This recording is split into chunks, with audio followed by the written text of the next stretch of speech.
Hello and welcome to the Queer Voices Sports Podcast, where we are once again sitting down with a guest from the world of sport to find out about their experiences as a queer person in the sporting landscape. Today, we are lucky enough to be joined by actor, dancer, singer, star of the West End and multiple national and international tours, Theo Reece. Welcome to the podcast, Theo. Hello, thank you so much for that lovely introduction. It's not just your performing career, though, that we are interested in today. You were also a successful gymnast, swimmer, and athlete when you were at school. And it's the sporting side of your life that we're going to start off with, and the similarities and the differences as a queer man in your experiences in sport and then in the performing sector. What I wanted to do to kick off is just get from you, if you were to describe in 10 words or less, your experience in the performance industry as a queer man. Oh, okay. 10 words, I'd say you are never alone. Very supportive community. And It doesn't have to be 10 words. I've got 3 left though. That's quite good. Fabulous. Love it. Those are syllables, not words, but I like it. And I did say 10 words or less. So we're happy with that. So thank you for that. I mean, what I'd say is to kick off, those were positive words, which is great to hear. Would you say then that your experience as a queer man in the performing industry has been a positive one with people knowing and accepting you as a queer man? Yeah, I definitely think so. I feel like it's definitely been more of a positive experience than a negative, I would say. If you compare it to everything else in life, I would definitely say, yeah, it's quite positive. So would those 10 words, and I mean, I think you are never alone is really important in that. Would those 10 words change if you were to describe your experiences as a queer man in relation to your sporting life? Yeah, I would say they would actually, because I feel like sometimes you can feel alone, especially in sport. I feel like it's not spoken about as much, even not on a huge level, even on just in your group level or wherever you're at. I feel like it's not spoken about a lot. So I feel like it definitely is a different experience for sure. Would you say that there are any shared positive experiences between sport and performing? Yeah, of course. With sport and performance, it's a way of gaining confidence within yourself. You're learning new skills and things that you might be able to take into other aspects of your life, not just that sport or that performance. It just gives you, a sense of confidence about yourself and a pride in what you're doing, I think, which is important. In terms of people's attitudes to you as a queer man, or attitudes that you've seen towards other LGBTQ plus people in the industry and within sport, have you seen positive responses to you that are shared across both sport and performing? Yes and no, I would say. I'd say in the last few years, yes, for sure. I mean, I was born in the late 90s. So I feel like earlier on in like sport and stuff, like in the 2000s, it was not really spoken about. And if it was spoken about, I don't think it was necessarily a positive thing. To be queer in sport? Yeah. Then what would you identify as some of the challenges and the barriers, perhaps, either that are common across both industries or ones that are specific to sport that you maybe wouldn't find in performing? When it comes to challenges, I would say it comes down to like stereotypes, really, I think. And I feel like it's the same in sport and in performing. I feel like people have a stereotypical image of what they think a queer person's like. And in both aspects, they try to like push it to the side a little bit. So like in performing, if you're playing a part, they're always like, oh, this is a man's part. And it's the same kind of thing you say in sport. This is a man's sport. This is how men do it. Or I'm going to use men as an example for me. That's something that can still be tackled a little bit. The stereotypes around gender, sexuality need to be broken down a bit more. Yeah, I think you've hit on an important point there where you said you're talking about men, that your experiences, my experiences within sport may be different to the experiences that a queer woman would have had. It's a difficult topic to talk about, and for people listening, it may be a difficult topic to hear because they may have very similar experiences. But have you had any experiences of homophobia when you have been involved in sport? I would say, yeah, it's like microaggressions, I would say. Especially like at school, like I was at quite a good level at school, probably above most people that I knew. And when you're quite good at something and people might, like I was a bit more like feminine than all the boys that I was with. And I feel like when you make them feel like you're better than them and you're not this stereotypical masculine man, I feel like they take that the wrong way and it's almost like competition for them. And yeah, definitely, like I would say at school, you don't have the best experience anyway. I feel like when you're growing up different, and yeah, people will say things or they might do things, but like I feel like you need to remember that what you're doing it for.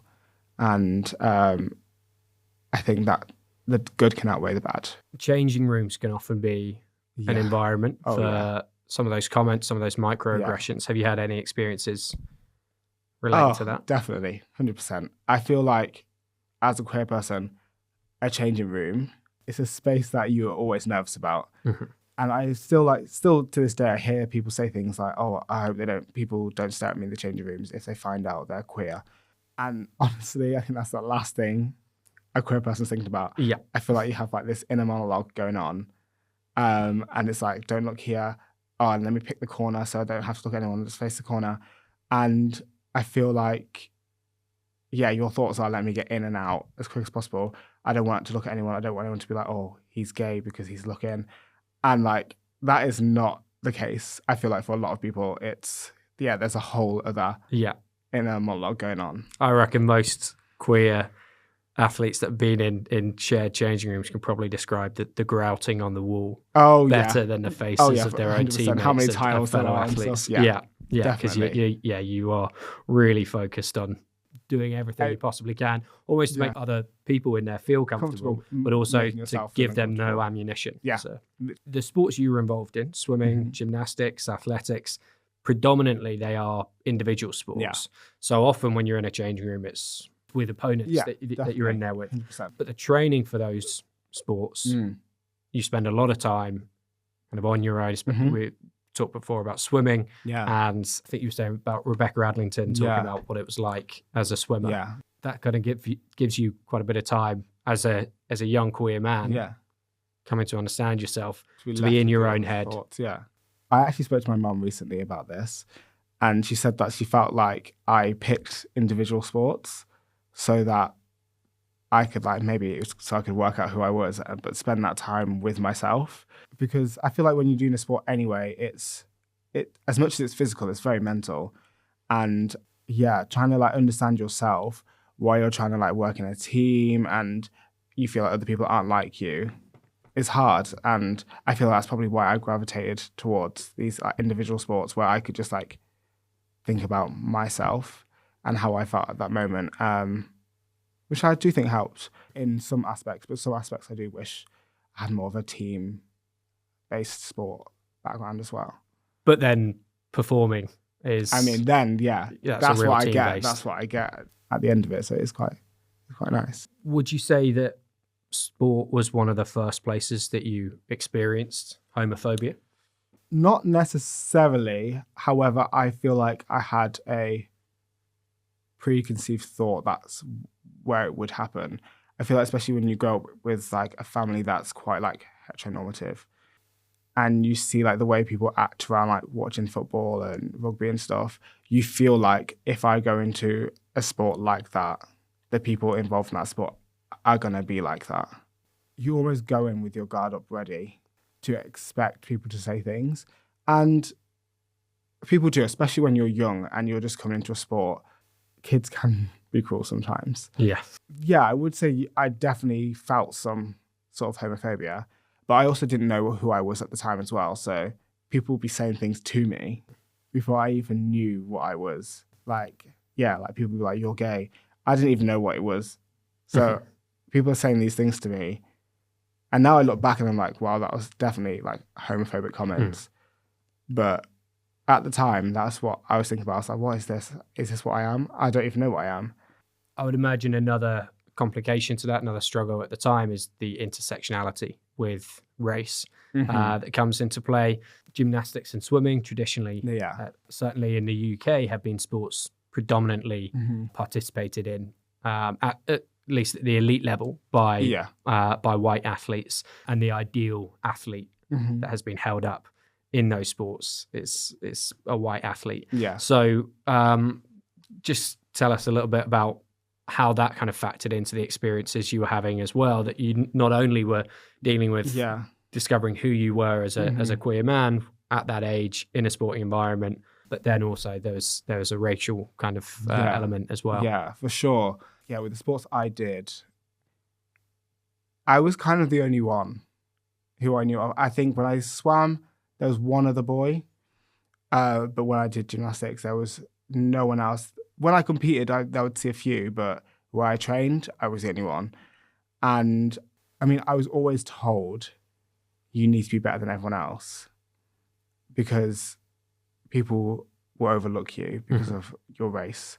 It definitely was a thing. I feel like I still have it now that, if I want to do this, I need to prove that I'm better than anyone else who's doing it. And I can't give them a reason to not select me for the team, not make me compete in my best event just because of that.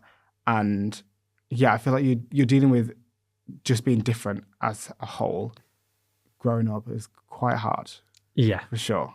Definitely. Yeah, it's difficult enough to be different in one capacity, but then to be different in multiple to the people that you're training with and competing against. We've talked about if you can't see it, you can't be it. Obviously, when you were growing up, that you would have had black sporting role models to look up to. 100%. These days, there are more queer sporting role models for people to look up to. But at that time, the number of black queer sporting role models that you would have had would have been very limited. And unfortunately, even these days, still are quite limited. Yeah, I agree. It's kind of good now that it's changing. Like, I feel like with this Olympics, they spoke a lot about how many like openly queer athletes there were, which is, I think it's amazing to see because I was obsessed with the Olympics. It's all I ever wanted to do. I wanted to be an Olympian.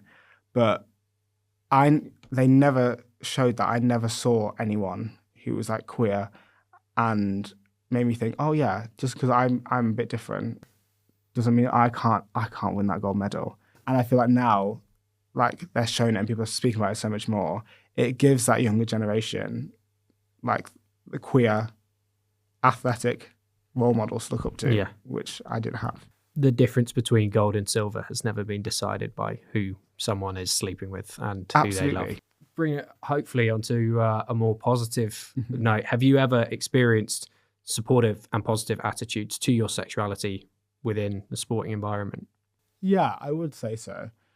Now, as I've gotten older and I've seen people training and stuff, and I've gone to like training camps and stuff in London, like even like coaches now are like openly queer, and you can just have like more open conversations, and people are more. It's like they're willing to like try new things, and that to me is just taking sport in a new direction, which I think is really exciting. So I wouldn't say specifically me, but I'm definitely seeing it for other people, which I love. Kind of going back to the start when you talked about never being alone, supportive community in the performance world. What are some of the positives that you think sport could take from that area of life and also other areas of life to improve attitudes and support for queer people within sport? For me, the main thing is expression. Like being able to express yourself in however you do that is so important. And I feel like sometimes in sport, it's like you go on, you run this distance, and that's it. You've won the medal, and there's no. Almost like a personality. Some athletes come on, they have like massive personalities, And they're like the kind of people you get to really fall in love with. And I feel like some sports, especially gymnastics, you go on, you do your thing, you finish the routine, you're off, the next person's on. Just being able to express yourself in a way, if that's your personality, what you're wearing, your hair color, something, just even if it's a little badge, just something like expression is, what can really make you fall in love with people, I think. Were you ever openly queer in a sporting environment? No, but I think that's because I also didn't know myself fully. But no, I wasn't. But I feel like now, I'd love to be. And do you think if some of those positive attitudes and that ability to express yourself and identify strongly with who you are, do you think that would help you if 100%. You were to wind the clock back? 100%. I feel like if you see those people, it gives you confidence in who you are. It's just hard when you don't see it because you don't know if that's normal. Yeah. But we all know it is. Talking about seeing it, who would you say now are some role models and some trailblazers from the LGBTQ community within sport that young athletes could look up to? I want to go back to gymnastics because that's like my main sport. Mm-hmm. There's this Australian gymnast. He's called Heath. Heath Thorpe. He is just creating a whole new element to men's gymnastics. He's kind of putting the artistic back in men's artistic gymnastics. I feel like that's what has lacked. I feel like the women, they when you see their floor routine, they have the music and they've got dancing, and you literally see their personality through their routine. Whereas the men, they just come on and they do their tumbles and their passes and a few handstands, and then you're like, oh, that was good. You don't get to fall in love with the person because you don't see them off the mat, essentially. And with Heath, he's changing the game, literally. He's adding new tricks, new dance elements, which you don't see in men's gymnastics.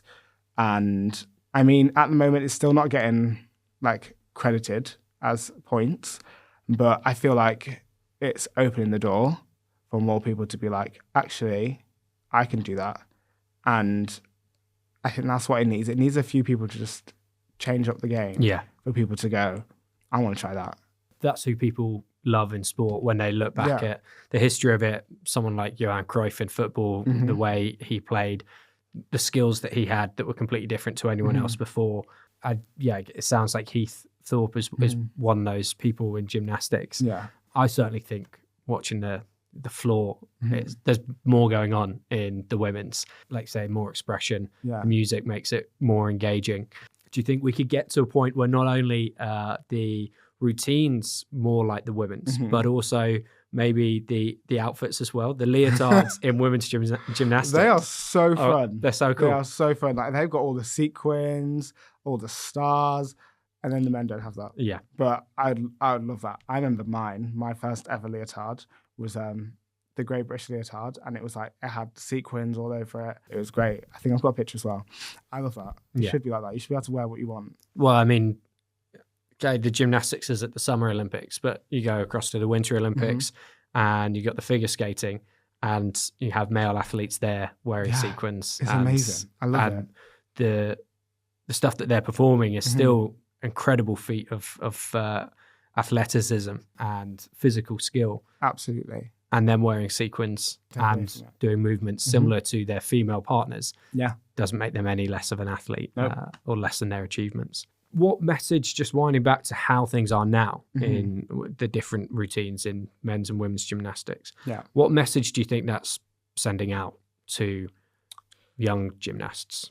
With how it is now, it's kind of saying you can only fit into one. You can only do one kind of thing. That isn't how it should be. I always still now joke about it, and I say I was definitely made for women's artistic gymnastics. It's that expression and that their movements and the dance, it's just so fun. And I feel like when you say only women can do that, it gives this impression on that person of what a man should be, which is not the case, I don't think. All men are different, and we should be able to express those differences in just what we're doing. Yeah. I think that's so important. If we were all the same, wouldn't we all just be doing the same sport? Exactly. There's a reason why there's so many sports. Exactly. And do you think the freedom to be able to express yourself more through dance than you could in men's artistic gymnastics, was that a factor for you in deciding to pursue a career in the performing arts rather than in sports when you kind of got to that point where you were making a decision? Yeah, because I actually really made a decision. As soon as I decided to stop gymnastics, that's when I started dancing.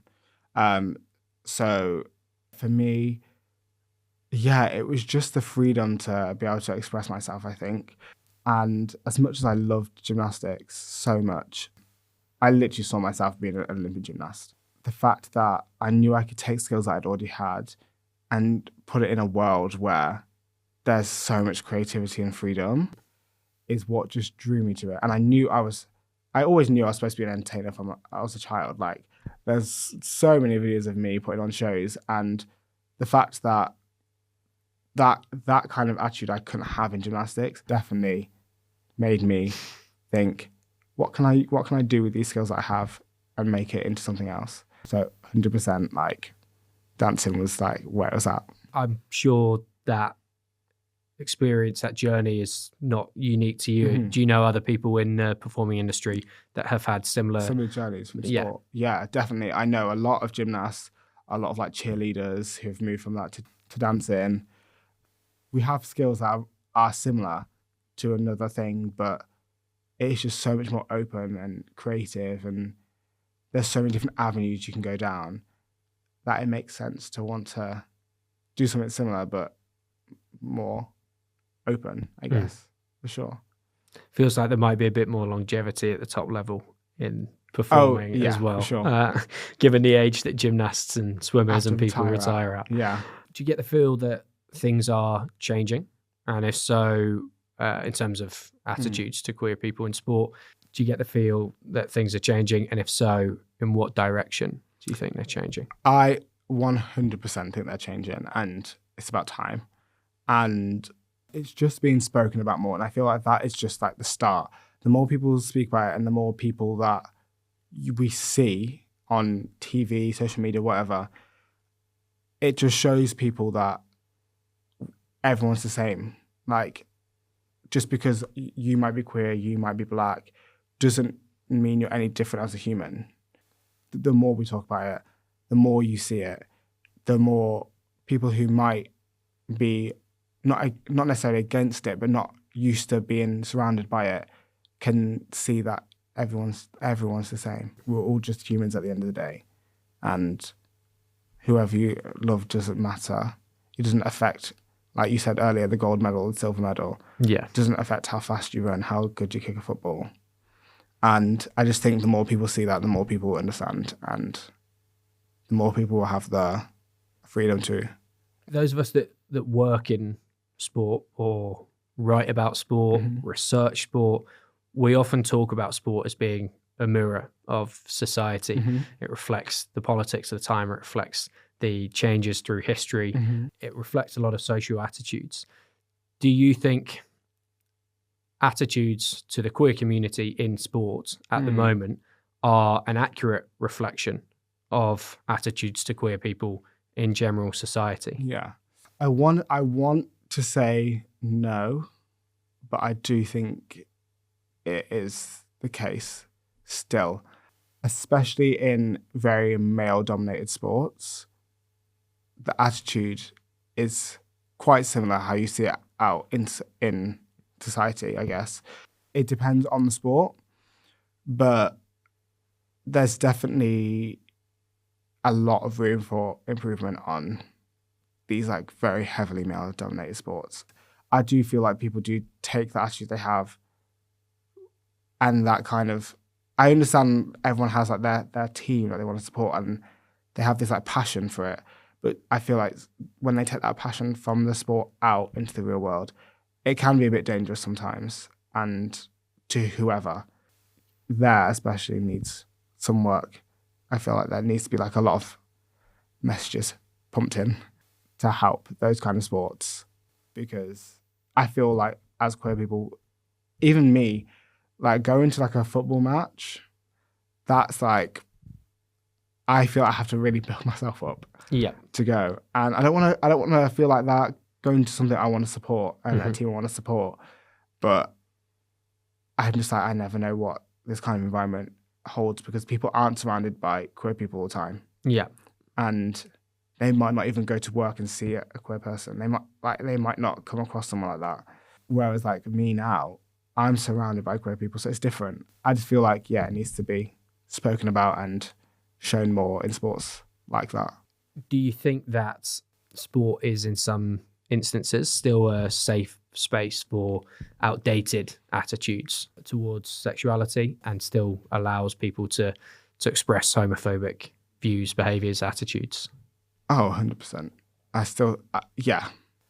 When there's a lot of people who have the same view, in this case, if we talk about negative view, it's not encouraging each other, but it's this kind of, if you feel like that, or we can say this because everyone here believes that. I feel like that's such a negative approach of how you see things. It's the same when it comes to like race as well. Like people feel like they can say things just because they all might be the same race. They can get away with saying it because no one's here, so it doesn't matter. They're not going to know.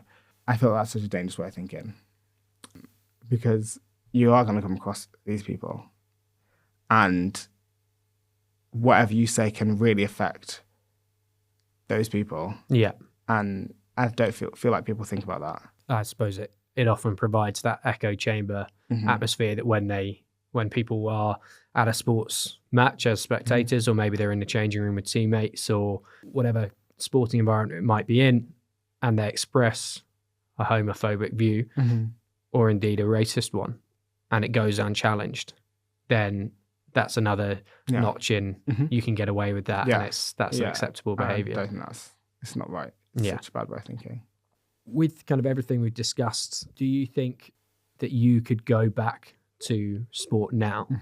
If you were to take up gymnastics again, to go back to being a track athlete, do you think you could go back and authentically be yourself, be Theo Reece, be a queer black man in a sporting environment? I would like to say yes, but I feel like there's definitely some instances where I'd go in and maybe I wouldn't be myself straight away and like assess the situation. But I'd like to say yes. I feel like I am confident in myself, and again, I'm confident in my skill, my ability. But also I feel like now I'd probably maybe seek out like a queer space. I know there's a lot of like queer sporting clubs all over the country. And I feel like I can definitely like just go in, be myself. This is who I am from day one. And I feel like especially with people who want to get involved in sport or have watched the Olympics recently, and they're like, oh, I really want to try that sport. If there's like a queer club that does it, it's such a good place to start, and you can like build your skills up and feel comfortable with like the people around you. And then if you want to go on to, I don't know, competing in it, and then it's not a queer club anymore, you still have that confidence in yourself and that skill. I think that's what I would do. Just coming back to the 10 words to describe attitudes to queer people in sport, it wasn't overwhelmingly positive. What would you like those 10 words to be able to be? What would the perfect environment sound like? Oh, inclusive, supportive, challenge anyone who thinks otherwise, and listen and learn, I think, are the main things that I would say are important. That sounds to me like an attitude and an environment for growth and support and development, and that's exactly what a healthy sporting environment is meant to be like if you're going 100%. to go on and achieve success. And yeah, just like you're going to miss out on seeing great sports people if you exclude women, you exclude people of color, you exclude athletes with disabilities, if you exclude athletes on the basis of their sexuality, whether it's a deliberate sign up on the door that says no entry if you're queer, or if it's just the subtle attitudes or the microaggressions that are expressed by people that make those athletes feel like they're not welcome, then they're going to find it so much harder to achieve that success. But an environment like the one that you described there, to me, feels like one where hopefully people would be more empowered to be able to achieve the success that their talent, their dedication, their hard work could take them to. 100%. Thank you very much for joining us on the podcast, Theo. We will be back with more episodes and with more voices, more queer voices from the world of sport, sharing their experiences, the journeys that they've been on, the fights that they've had, and the successes that they have enjoyed along the way as well. Thank you again, Theo, and we'll hope you join us again next time.